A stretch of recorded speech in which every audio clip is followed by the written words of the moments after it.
So we are back with a brand new episode of Walkin' Talkin' with Tim. Exactly right. So today's guest is Justin Deal from PayDay Employer Solutions. And I'm going to start this off. Actually, first, I'm going to say that Justin is the vice president at PayDay Employer Solutions. And I'm going to jumpstart by letting Justin tell you guys exactly what it is that PayDay does, because I'm actually a client. Yeah. Well, first, congrats on getting the name right. So I know I was just joking with Tim. Anybody who's been a client for a long time, because we did a whole rebrand. Most people kind of get both of our names intertwined. So exactly. Tim nailed it. Love it. It was a good start. So yeah, so at PayDay, we really focus on serving small to medium-sized businesses. My goal is to typically help inject time and cost savings back into the business. So we do that by either streamlining services and different things within the business, like your time and attendance, onboarding, or we just bring the work in-house.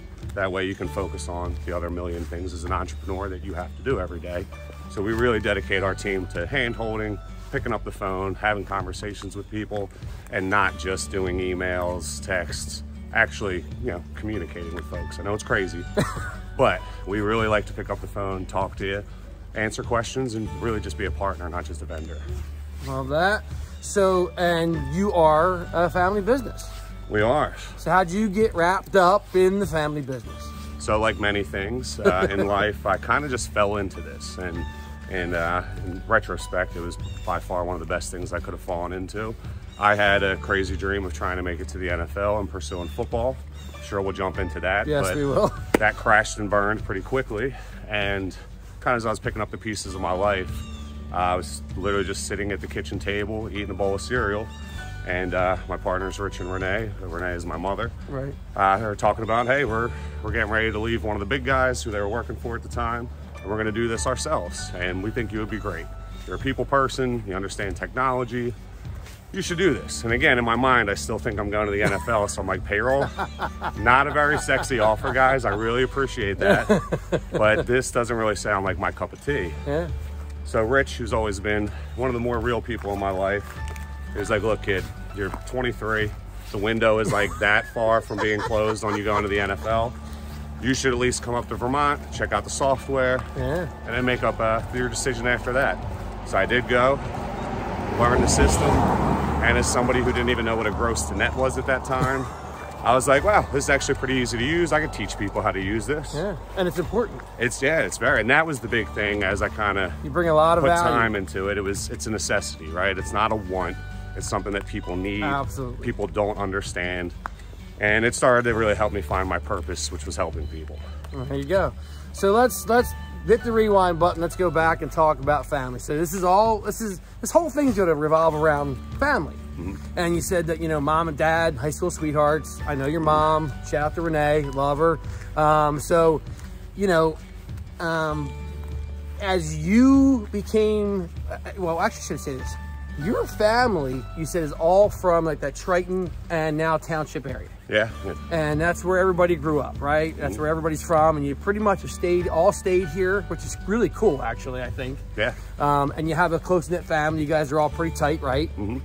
So the cool thing is you told me that you met your wife at Olive Garden. We did, yes. And the Olive Garden story is pretty fun. So let's hit one with that. Yeah, so again, kind of in that phase of football. At that point, I was training to get ready for some camps. I was looking to possibly go play arena ball. I wasn't really sure, what way life was going to take me. And I was like, hey, I need some money. Like, I gotta make some kind of a living. And as most of you, if you know me, I'm very outgoing. So I said I could serve tables. That can't be that bad. There's probably some really cute girls there too. I could probably meet some people. Mm-hmm. And my now wife, Gina, shout out, babe. She was my training manager at the time. And depending on whose story you get, which I'll tell hers because it's more fun, she thought I was just this narcissistic football player, right? Because a lot of guys work there and girls. And you might have been a little bit. And yeah, I mean, you have to kind of, right? If you're a high caliber athlete, you have to be feeling yourself. You feel like you are the best, right? That's part of it. And you want to be the champ? You gotta act like a champ, that's exactly right. And people would just ask me questions like, "Oh, you're going to this camp this week," or "Oh, what's going on?" So it was a constant conversation, and she hated it, and she just thought, "Oh, here's this big lug meathead, blah blah blah." So fast forward, we go out for her birthday. And if you don't know this about me, I do like to dance. So, you know, if you've been in the restaurant industry before, it's very cliquey. Everybody kind of goes out because you're all on the same schedule. You get some drinks. So all the guys are hanging at the bar. The girls are like, we're gonna go dance. So I was like, later guys, I'm gonna go hang with the girls. And, you know, Gina put me through the ringer. She tried to like send one of her friends my way. I think that was a test. And apparently I passed most of them. Yeah. And, you know, we wound up connecting a few weeks later. And, you know, I tried to smoothly play my way in there. I was like, hey, can I, you know, come over after the shift, get changed? She had her own apartment at that point. She was like, yeah, of course. And then, you know, after the night, I was like, hey, probably not completely responsible, but had a few drinks. How do you feel? I'll just crash on the couch. That way I don't have to drive all the way back to Washington Township. Right. And she allowed me to do so. And like nothing happened. And I always said the fact that she made me chase was, I think, what piqued the interest the most. And then things kind of started to roll from there. I went and played arena for a year. We did a long distance relationship. And Gina honestly supported my dream the entire time. At that point, like I said, she was the manager, so she was Miss Independent. She had her own place, holding down the bills. She gave me the walk-in closet because I have a ton of clothes and shoes. So I was like, you know, this girl really loves me. And after the long distance thing, I was like, this is the girl I want to kind of start my life with. So we got engaged not long after that. And we've been together now for just about 14 years, married for 9. Bing, bang, boom. You got how many kids? 4 children, 4 beautiful, beautiful children, 3 girls, 1 little boy. So we have an 8-year-old girl, Gianna, twins that are 5, Callie and Savannah, and then our little guy, Landon, who's 2. And then my oldest daughter and my son are both on the spectrum as well. We'll get there. We'll talk about that a little bit. Yeah. But and then, so having said all that, you know, about you and your wife, you bring up a really good point about, you talked about college and football. So we got to talk about college and football because that's a big turning point in your life. Oh yeah. So you went to college as a D1 athlete. Your obviously goal was to go into the NFL, I'm sure. And that didn't work out, and let's talk about why. Yeah.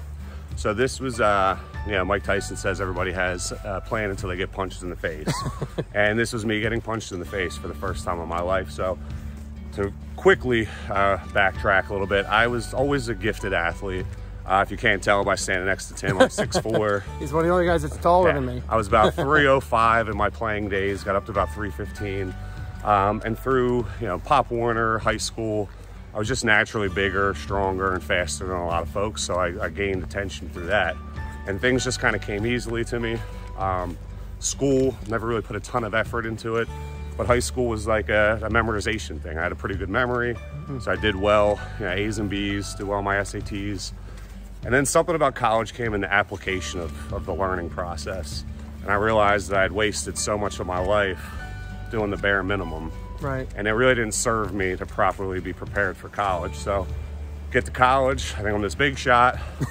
You get humbled very quickly because you realize everybody there was all world and state championships and the man in their town.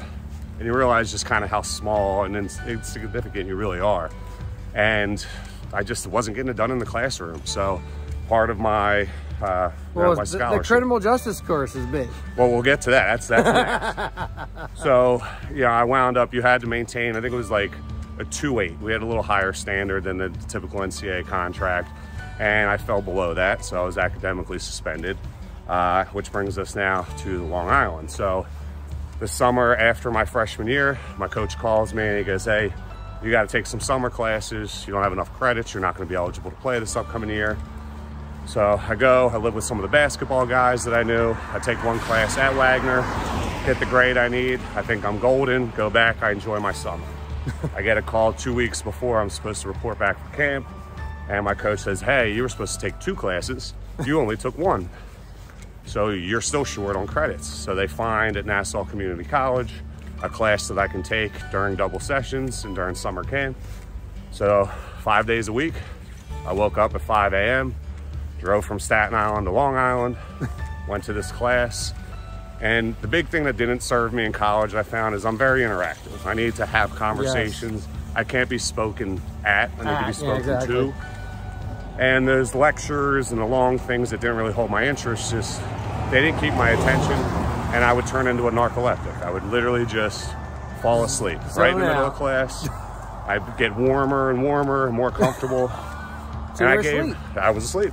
I literally slept through, and literally at the end of that class, I had obviously failed every test. It was criminal justice. I had zero interest in it. I just took the class, thinking they were going to kind of push me along and give me the C I needed to just get the credits. That didn't happen. And it didn't happen. And I had to talk to the guy, and he was, retired state police officer, so talk about taking no crap. I was like, look, my life is over. If you give me a D or worse, I'll lose my scholarship. Like, my life's going to crumble. You're out. And he said, look, man, you came to my class and you fell asleep most of these days. You gave zero effort. You don't seem like the type of guy who needs a break. And he was absolutely right. And you didn't get it. I didn't get it. And it was a moment that I give a lot of respect to my parents. I had a friend who went through something very similar, and his parents actually wrote a letter to get him reinstated. Right. My parents understood that I just wasn't mature enough at that time to handle all of that. You need a little ass kicking. And they knew that I needed to fall on my face, and they let me. And now as a parent, I can only imagine how hard that was for them. Oh, yeah. And my siblings are 7 and 10 years younger than me. So I'm 18 at this point. They have an 11-year-old and an 8-year-old at home. And they have a kid who's failing out of school. For me, I thought my life was over, but what we'll soon come to realize was that kind of set the path for the rest of my life. Yeah, that was the detour side, right? We just had a meeting today where the guy talked about, your detour is what gets you to where you got to be. So we have to talk about, and we're going to end up having to spin around here. This is going to take a minute. So we have to talk about where you ended up working. Because that, to me, that's a great part of the story. Because so what, Yeah. So tell them where you're working. Yeah, so you want to talk about a big slice of humble pie. So again, D1 athlete, all these great things going. I come home, I'm working at Hallmark with a schmuck. Beer Bradley bags, candles, cards. I had all the things you needed for the holidays. Yes. And going to Gloucester County College. I'm driving like a Ford Windstar that was half rusted. Any of my friends who remember that. It was, I would get the, I don't know you, mister. I would get like that kind of a reaction in most places. But we said D1 to register one. It's, as you can imagine, being an 18-year-old kid, most of your town has your back and thinks you're going to be this guy who goes on to do amazing things. And then you come home and you're working a, whatever minimum wage was back then, $7.25, we'll call it an hour. Right. Going to county college, and in my mind, it was like, this is all I have. This is all I can do. This is what life's going to be. No. No. Yeah, but that's, again, it was just such an impactful moment because it made me realize that when the next opportunity of something came my way, that I had to go all in. Amen. Just having natural talents and ability wasn't going to get me through life. I was going to have to do the work and be uncomfortable and push forward. Recreate. And that's it. And that's kind of what we've done over the last now 14 years. Yeah, and and you and I have done a lot of that too, and you specifically have a huge, recreation of yourself, and you've got this huge story about that too, about, starting with what, 75 hard, I guess? Yeah. So before we do that, let's do a UB. Look how good we are with this. Professionals. Oh. Not too shabby. So let's talk about 75 hard and how that came about and why, because that's a pretty big deal. Yeah. So, I was just at a point in my life. It was, business was going pretty well, family. I kind of always use the excuse that, as you start checking those boxes, you get married, you have kids, you start a business, you just fall a little further down the totem pole of importance, and you stop taking care of you. So I was 320 pounds of, dad bod would be a really far stretch. I was fat. Let's just call it what it was. I was unhealthy. I was still the jovial guy, but I was the guy who made fun of himself before other people could, because I thought that made it just a little bit better. Yeah. And when Devin started, Devin Denofa, shout out, when he started the Harvest Community, I was walking just like this and talking to him on the phone, and he said, I know what you need to do, and it's 75 hard, but you're not there yet. Right. So he knew I was going on vacation in about 60-ish days. He was like, I want you to just walk every day. Just start drinking a lot of water, cut out alcohol, and just pay attention to what you eat. Don't even worry about a diet. Just think about the things that you're going to put into your mouth. And I lost about 30 pounds just doing that in about those 60 days. That's a lot. And then we started, you know, the 75 Hard group, which Tim was a part of that. Yep, we had an initial text chain that, I mean, it was honestly probably one of the most impactful things, groups of people that I've had the pleasure of sharing any experience with. And we all pushed each other, and we learned what grit and determination and mental fortitude. It's all about. It's just, we lived it every single day, and we pushed each other and held each other accountable. And it not only started to change my body, which is obviously a nice side effect, but it was what happened up here. It was just cutting the excuses out, realizing the amount of time I just wasted every day, just doing the mundane things like watching TV or surfing on my phone or eating snacks and stuff, when Twinkies. We could just Twinkies, absolutely, Oreos, 3 glasses of milk, when I could do things like this, you know, just like a brisk walk. And it really started to change and challenge who I was becoming, the example I was setting for my children, and just who I was in the community. You know, I've always wanted to make people better and leave them in a better state than I've met them in. Right.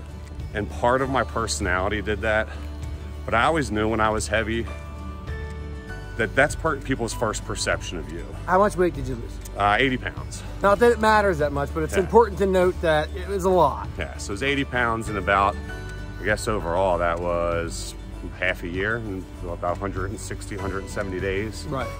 And it was just, I always felt like people only took me so serious when you're 320 pounds, you're a little sloppy with your presentation, because it's the way you take care of you expresses how you take care of everything else in your life, right? So when you're disciplined and you do things and you look a certain way, how you show up and you project, absolutely, people just radiate to that.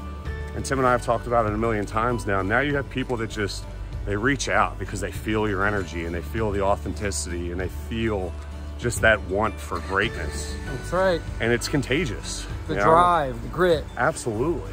They know what's going on. You can't help it but see it. You know, you're doing it every day, and you know, I went through the same thing you did, so I get it. So it's impossible to hide. Yeah, because you do. You post every day. It's contagious. Yes. Because everybody wants to be healthier. It doesn't matter if you're an Olympic athlete or you're obese. There's always another level that you can attain. And that's what 75 Hard really starts to teach you, is that we've all just became super comfortable in life. We stopped setting unrealistic goals. Like you talk about it when you're a child, right? We all wanted to be the president or an astronaut, and nobody told you were crazy. And then you're funneled into college and all this, and you have to know at 18 what you're gonna do for the rest of your life. And now some of those goals sound crazy to people, and you start to kind of internalize that. What did Nick just tell us? Complacency is where people go to die. That's exactly right, because it is. I mean, think about it. Do you shed a new skin every year, or has the last 5 years been the same? I mean, I've seen so many people, and I did that for a decade. I didn't get any better from day to day. My business didn't grow anything you gotta move on. Yes, you have to, and it's gotta be big, scary goals. That was part of what we talked about today too. Sometimes we just get so superficial and you get caught up with the material item. Or once I make X amount of money, I'm gonna be so much happier, I'm so much more fulfilled. And you realize it has nothing to do with that. Nothing to do with happiness at all. It's more the mission of, like, you know, we really do. We wanna make the world better than what we found. Of course. And there's different ways we're gonna go about that. And there's, even with the autism with my children, like, you know, let's actually talk about that. But before we do that, I want to make sure I say this, because I say it a lot on the show, is that, you know, you can't buy love. Right. That's the one thing you cannot buy. You can't buy love, and you can't buy time. Can't happen. You can make money, and that's great. Money's great to have, makes life easier for sure. But you cannot buy time, you cannot buy love. That's a huge point I think people need to understand. So let's talk about your family, because I asked this question specifically, and I asked it this way. You know, I know that, you know, you've got a big family, and you got 4 kids, and two are on spectrum. Yep. And I said this way because I know how you are, because you have such a great love for your kids, obviously, because of your kids. But you have a special, I think almost even a more special connection sometimes with Gianna. I see it, because I think Landon's too small for me to see it, but I saw it with Gianna because I've been around you guys. You know, you have a super special connection. And talk about how that makes things different for you as a parent. Absolutely. So, you know, when you have a child with a disability, the first thing that's always kind of going through your head is like, what aren't they going to have, or what? And that's the mindset you have to get out of. You know, we were talking earlier, I have no idea what 10 years from now will bring for Landon, but I know what I can affect for today and tomorrow. And they've just taught me so much about just empathy, taught me so much about unconditional love, and just how to skin a cat in multiple ways. And I think so much through life, we think there's only like one answer or one way to go about things. And what autism has taught me is that you have to come up with several ways, because not everybody learns the same way. Not everybody digests things in a similar fashion. So you have to be able to present solutions in different ways. And I say it all the time, I think the twins, they're gonna benefit the most from it, because they get to see all these different therapists that come through and different ways we go about learning, how we try to connect the dots. And it's just, they're pistols too. Yeah, they are their mother, Gina. Yes, there's a lot of sass, a lot of hair, a lot of energy in my home. And it's just, there's just such a bond though. I think the biggest thing was, you know, you always hear that like it takes a village. Yeah. And it truly does. I mean, we are just so blessed to have the people that we have that support us, the therapists that are around us, the doctors at shop. I mean, not everybody is that fortunate, and that's kind of part of where my mission's rolling to, is I realize there's a lot of families that don't have access to the services that we have, or aren't in a financial position to actually be able to afford them, or don't even know that they exist. Right. Or some people are just in denial and they don't want to, you know, come to terms with the fact that there might be something going on with their child. They have a problem, yeah. Because it is tough. I mean, it's, you know, especially the second time, right? Landon's my only boy. As an athlete, the first place your mind goes is like, are we going to have that bond? Right. Will he want to play sports? Will he be capable of playing sports? But I don't know. And that's just something that can't be where my energy is focused at all. Absolutely. It's going to be, we're going to control Can we the keep things them that we happy can. is the goal. That's exactly right. And it's keeping them safe, keeping them happy, letting them know that he's loved, and just supporting them in every aspect of this journey, because that's really what it is. And we talked about that too, and we talked about what's important. So, you know, we talked about what do you want, you know? So, and I'm bringing up questions from today's call from the Harvest. Shout out to Devin again, with Nick. And you know what? You know, it is about what you want, right?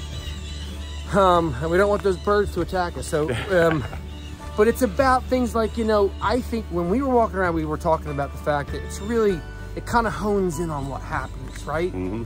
You know, I mean, you can have all the money in the world, right? But you're not happy, like we said. Yeah, all that money is not going to change the dynamic for either of my children. Right. You know, absolutely not. It's one of those two, you know, we go to the hospital often just with CHOP and different visits, and it really humbles you and makes you realize sometimes, again, just like how insignificant your problems are. You know, we see people from all over the world who fly. I always tell the same story. When Gianna, she had pyloric stenosis when she was a baby. She was like 6 months old and getting her first operation. Right. Pyloric stenosis is the pyloric muscle in your stomach. It's what allows food to pass through into the intestines. She threw up a lot, but she was gaining weight, so it didn't seem like it was a problem. But we go, she gets the surgery. She's on all these tubes. I mean, at that point, I was like 27. I had never had a surgery in my life, even as an athlete. And here's my baby, like on an operating table, getting ready to have anesthesia and all that stuff. And the woman who was next to us while we were in there was from North Carolina. Her daughter had a brain tumor that was cancerous. They successfully removed it, thank the Lord. But she had a younger son, and her husband was an entrepreneur. So I would think every day how this family is separated states. She's not with one of her other children. The husband's trying to run a business. He's thinking about his kids who he can't be with. He's, I'm sure, having a whole village helping him with his child who's there. And we're here able to go back and forth to our home. People are there helping our baby. And I spent every day that we were there with that woman. We bought her lunch, we learned about her. Because again, it was just so insignificant what we were doing there. And sometimes we get so caught up in like what's going on in our lives that we really forget about all the blessings and all the gratitude that we should have. That's exactly right. And the fact that she was there and she was healthy. And even though it was a surgery and it was scary, you know, all the doctors were like, oh, we do like 1,000 of these a day, no big deal. And it really, what they said, they were like, it was an Eagles game the day of her surgery. They said it'll probably be 1 or 2 drives and we'll be back and we'll let you know that she's okay. And it truly was. I think the Eagles went down, we scored. Next thing you know, they're coming back out. They're like, we're done. Wow. We were able to see her, and it was just quick. Yeah, it's that constant reminder of health is just so important. The money, all the number one thing. Yes, that's the only, this is the vehicle we have for our entire lives. Without this, nothing else happens. And you all know, like, you know, most of these things that can happen, there's no bias, right? There's cancers out there, there's all these things, but we can take actionable steps and concentrate and focus on that. 100%. So how do you think the transformation that you made with yourself physically and mentally has affected all the people around you? Because I've seen it, so I know what it is. So you tell them. I think it's one of those that, you know, we were talking earlier, that people reach out to you now. People just sense that there's a heightened experience of life through you, and that you are striving for greater things, and that you want to see other people succeed and do better, and you want to challenge them. And it's really helped other people just pick up their game. Absolutely. I mean, so many people have connected with me through the health journey. Yep. You know, Jim Butts, I work out with him every Monday. We're trying to get him to his goals. You know, I have some other people that reach out to me that we work out on a regular basis. But it's just, it's really just, they see me living life and being happy. And so many people, I think, are just stuck in these ruts. And they realize, wow, all Justin did was consistently showed up. Yes, you're showing them the light. Yes. And that's important, because there's a lot of people out there that are looking for that light, right? It's crazy. Yeah, it's easy to get caught in the negativity of the world. The media blasts it every day, depending on what your social media platforms, who you're friends with. And because, you know, I don't think Tim and I feel like we do anything special. No. We show up, we give you a glimpse of our lives. We consistently work towards goals that we're constantly redefining. 100%. And it's beautiful when you see that spreads out to other people. There's nothing that fills my cup more than somebody reaching out to me and letting me know they're bettering their life because of anything they saw me do. That's right. We're gonna shoot left. Yeah. So yeah, and it's funny because, you know, I've had Ken Dunick on, and I know you're good friends with Ken. Ken's reached out to both of us just to say, hey, I started walking again, or started doing something again, or, you know, anybody like that reaches out and says, hey man, I'm doing something again because I've been watching you guys, and it inspires me. And then there's no greater feeling than that. Agreed. You know, so all you guys, that anybody who's reached out and said that to either of us, amen, right? Because it means a lot, because, you know, and it pushes us to keep going too, you know, and absolutely. And take on greater and bigger challenges. Absolutely. And I know you just took on another one. You just ran a marathon, right? A half marathon? Half marathon, yeah. Yeah, you said, I like running, but running's not for me. No. So running, distance running, God bless all of those of you who like that. It's suffering. I mean, we all need to suffer in different aspects and different amounts, but suffering for 2.5 hours. I love to run. I mean, I'll run the 5Ks and 10Ks. I'm okay with that. That's what I'm staying with, yes. But yeah, distance running, I'm out. This year, we're going to switch it up. I'm going for a Go Ruck. So that'll be a probably 6-hour hike. Anybody follows Dave Goggins, you know what the ruck run is, right? It's crazy. Weighted. I have a book bag kind of strapped to me, 30 pounds in there. Probably another 15 of, you know, like materials. Like, is it on trails and stuff? Oh, yeah. It's all kind of obstacles and whatnot? So no obstacles. It's the cadre leads it, who's typically either like an Army Ranger or a Marine. So some kind of a hell-bent psychopath who loves just torturing himself and other people. Another Goggins kind of guy? Yes. Awesome. And it's kind of that carry the boat mentality. So they bring sandbags.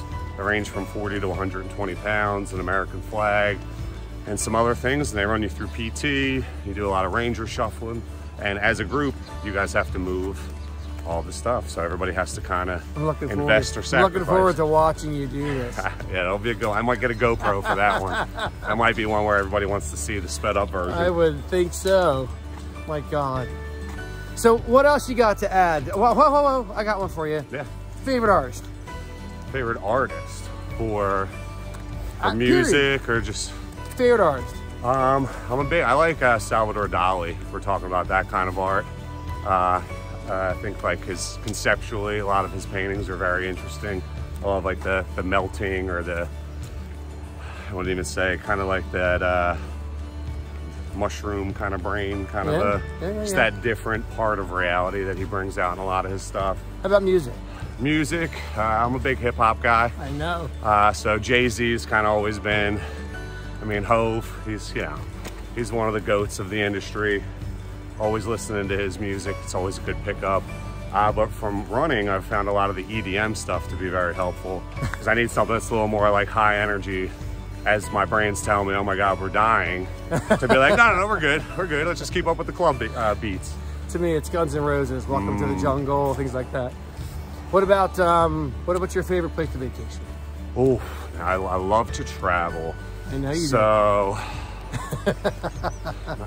man, that's such a tough question. I would say probably Isla Mujeres down in Mexico outside of Cancun. It's just one of those super tranquil, very peaceful. You drive golf carts, there's no really cars there. Small little restaurants, just very nice people. Booze is flowing, it's beautiful all everywhere. Inclusive, right? Yeah, it's a great time there. But also I love Europe. There's something about history. Still a Ubi here, it's another Ubi. We'll do a Europe Ubi here. Giddy up. So yeah, I mean, just seeing, like, I've been to Stonehenge, Eiffel Tower. It's a lot. Big Ben, just seeing things that were created before modern technology and that serve different aspects, or things in Europe that are from World War II and you see where a bomb hit it in the church and it's still there. It reminds you how young of a country we are. Yeah. And just how much we still have to go and to build. But more people need to travel while we're on that topic. When I learned that only 10% of Americans have passports, my mind was blown. Yeah. And I think it shows a lot of where we are because we don't culturally understand a lot of the world. If we thought everybody in the world lived like this, it'd be easy to think like, what do you mean? Why people have problems? But when you I've been to Haiti, I've seen real poverty, and it really just transpires your mind. It makes you really appreciate things a little bit more. And tell you what, I love eating all over the world. I'm a big foodie. So it's always nice to like have real cultural meals. I love trying alcohols from different spots and try to collect them. You'd never guess. Yeah, we're gonna shoot over here. Yeah. But yeah, traveling, couldn't recommend it more. Hey, good luck for the wreath. Merry Christmas. So, if you had a little advice to give in 30 seconds to the youngsters coming up into the workforce, what would you say? Man, coming up into the workforce, it's really just give without expectation and build real relationships. I think too often, one of the blessings I had of starting into sales was I started full-time in sales during the pandemic. So going with that approach of, oh, let's just hunt and kill, obviously wasn't gonna work. So I had to really think outside the box on how I wanted to connect with people, how I wanted to present our brand, what I wanted my messaging to be. And I just found that being authentic, being vulnerable, and actually caring about people, asking more than surface level questions to get to know them. Reciprocity. It is, it just builds such, it's so cliche, but like, know, and trust. Yes. And the only way you do that is you build relationships with people. You let them into your world. People, I think a lot of times probably think you and I post way too often. But part of that is so when you see us out, you already know you can connect with us on whatever. Like maybe you don't need payroll, that's fine. Maybe you don't care about health, that's fine. Maybe you don't care about faith, that's fine. But maybe you love to travel, let's talk about it. You know, maybe you are an ex-athlete, let's talk about it. There's so many different, we give you the layers of the onion to peel back so you can find something that we have in common. And then we can build off that. And that's what, that's really what it is. It's just building commonality and relationships with people, but it takes time. Sure does. Don't rush it. Anything that comes fast will leave just twice as quick. Things that you build through the years, they just become beautiful things. You'll chase it away. Absolutely. You will chase it away. I mean, look at Tim and I. You've been a client for what, 10, 11 forever. Years at least. I think I'm number 10 on your list. So then 12 years Tim's been with us. The first few, I was in operations, so we would chat, we would work through things. But I would say these last 3 years, there's just been a different bond. Our families have been together. My kids love Tim and Deb. Now, I know his daughters very well. And there's something about that we're both top of mind, that right? changes everything. It does, because we know that it's more than like, I know Tim's not just looking for business. He knows I'm not just looking for business. We're here, we're a shoulder to lean on. We can have tough conversations with one another. We can be vulnerable and share when things aren't going well with one another. But we know that it's judgment free because we have that bond already built. And it doesn't have to be fake, it doesn't have to be forced, but that took time. Sure did. So if anybody out here wants to get a hold of you, how do they do that? So I'm on every social media platform you can think of. Justin Deal on Facebook, Justin Deal on LinkedIn. It'll be JDeal6972 on Instagram. You can find PayDay Employer Solutions on every platform. And I would love for you to follow me. We post a lot of good stuff, some mindset things. We do a Tip Tuesday. My mother is very wise. Nice. She's been into self-development for a long time. She has an amazing story if you didn't see before. And she loves as well just to help people fill their cup. Spread positive energy. Absolutely. So give us a follow. Yeah, absolutely. Well, thanks for being on. Thanks for having me, brother. Appreciate it, as always. Been a pleasure. And for all you guys out there, keep on walking, keep on moving. Follow me on Instagram, right? And we will see you next time on Walkin' and Talkin' with Tim.